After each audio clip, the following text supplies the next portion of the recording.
So for the people who know this sequence, it's truly iconic. Working with Heidi Moneymaker and the stunt team to choreograph this long one shot that not only keeps, hides a few cuts here and there, but basically keeps the camera in one shot for the whole thing, while also modulating the frame rate through the course of the action and making dynamic camera moves with a small enough camera to be able to make these dynamic camera moves, but a big enough camera to be able to shoot 1600 frames a second or something like that. So this is really absolutely cutting edge technology, stunt choreography, and cinematography all rolled into one oneer. Yeah. Is that right? And was that That was Guy. I mean, that was Guy and his team, and whatever. they worked on it for almost a year. It was so complicated. But Wow. you want to go and talk about it, Guy?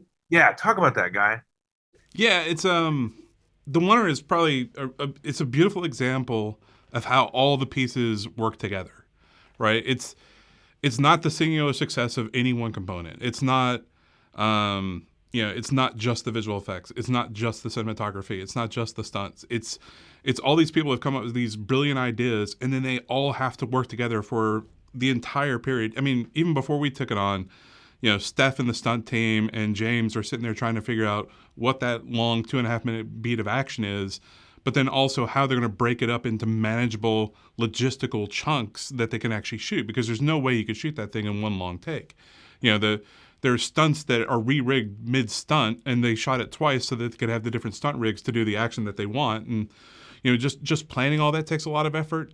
To Steph's credit, they identified how hard it was going to be for the visual effects team early on, so they engaged with us. The second it came off the camera, they're already starting to show us stuff, get it back to us so we can start planning. There's the it's such an interesting. It's such an interesting mess, because you had this huge complex. It's shot as 18 shots over 3 days, and you're trying to make it look like it was all shot at the same time.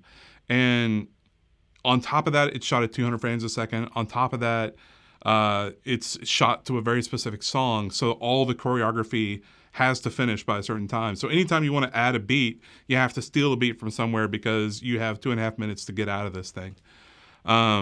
And it takes a lot of planning up front. It takes a lot of planning once it gets in the visual effects house, and then it takes a lot of just washing. It's like polishing stones in a tumbler for 6 months or something.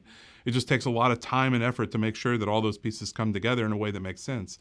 We're lucky enough that technology's advanced to the point where we can build really accurate digi-doubles for a lot of the performance in the frame.